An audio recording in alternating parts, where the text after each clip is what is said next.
কারণ খুঁজতে তৎক্ষণাৎ দয়াগঞ্জের ইবনে সিনা হাসপাতালের উদ্দেশ্যে রওনা হয় টিম নিউজ 24। এখানে আমি যেহেতু আসছি ওনার সাথে কথা বলেই যাব। পরে তোপের মুখে ক্যামেরার সামনে আসেন অভিযুক্ত চিকিৎসক। দেশে কিছুতেই নিয়ন্ত্রণে আসছে না হামের প্রকোপ। বিশেষজ্ঞরা বলছেন টিকার পাশাপাশি অপুষ্টি, স্বাস্থ্য সচেতনতার অভাব এবং প্রান্তিক পর্যায়ে চিকিৎসা সেবা পেতে বিলম্ব হওয়ার কারণেই শিশু মৃত্যুর হার বাড়ছে। এই পরিস্থিতি মোকাবিলায় স্বজনদের সচেতনতা জরুরি বলে মনে করেন তারা। চোখে জল আর কোলে ৮ মাসের শিশু রোজাইফা। হাসপাতালের বারান্দায় ছটফট করছেন শিশুটির মা। জানা গেল ৬ দিন ধরে তার জ্বর, কিছুই খেতে পারছে না, কাশি আর বমির কারণে নিস্তেজ হয়ে পড়েছে।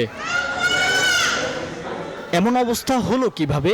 জবাবে স্বজনরা জানান, অসুস্থতা বাড়লে ২ দিন আগে শিশুটিকে দয়াগঞ্জের ইবনে সিনায় নেওয়া হয়।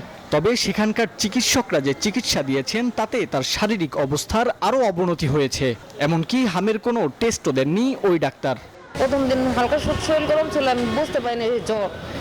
তো আস্তে আস্তে দেখি যে না, জ্বর বাড়তেছে। তো ওখানে বাসার কাছে ডাক্তার দেখালাম, উনি বললো স্বাভাবিক জ্বর। তো না পাদিছে এই সিরাপ টিরাপ খাওয়ানোর পর জ্বর কমতেছে না। সাবুজিটু ব্যবহার করছি, কোনোভাবে জ্বর কমতেছে না।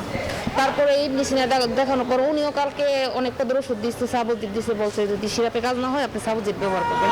ডাক্তারের সাথে কথাই বলা যায় না। ওনার 700 টাকা বিজেট ইবনে সিনায় ডাক্তার দেখাইছি।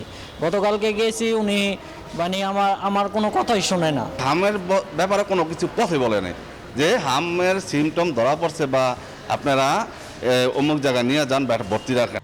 কারণ খুঁজতে তৎক্ষণাৎ দয়াগঞ্জের ইবনে সিনা হাসপাতালের উদ্দেশ্যে রওনা হয় টিম নিউজ 24। এখানে আমি যেহেতু আসছি ওনার সাথে কথা বলেই যাব। পরে তোপের মুখে ক্যামেরার সামনে আসেন অভিযুক্ত চিকিৎসক। জানান, চিকিৎসা ব্যয় কমাতেই হামের টেস্ট দেননি তিনি। অনেকবার বুঝিয়ে বলেছি, বুঝতে পারছি না। পাঁচবার বলার পরে তারপরে আমি আমার অ্যাটেন্ডেন্টকে ডেকে আবার বললাম, এটা আমি বলেছি এটা অনেক ব্যয়বহুল টেস্ট, এটা আসলে এখন করার দরকার নাই। আপনি একটু দেখেন, যদি একদিন দেখেন যে যদি জ্বরটা না কমে, তাহলে আগামীকালকে 7 দিন হয় জ্বরের। আগামীকালকে 7 দিন হয় জ্বরের, 7 দিনের দিন আপনার হচ্ছে উইডাল টেস্টটা, এই টেস্টগুলো করা ফেলে যদি জ্বরটা না কমে। অবশ্য মহাখালী ডিএনসিসি হাসপাতালে আনার পর পরীক্ষা নিরীক্ষা করে ভর্তি করা হয় রোজাইফাকে। যথাযথ চিকিৎসা পেলে দ্রুতই সুস্থ হয়ে যাবে আশা চিকিৎসকদের। মাহমুদুল হাসান ইমন, নিউজ 24, ঢাকা।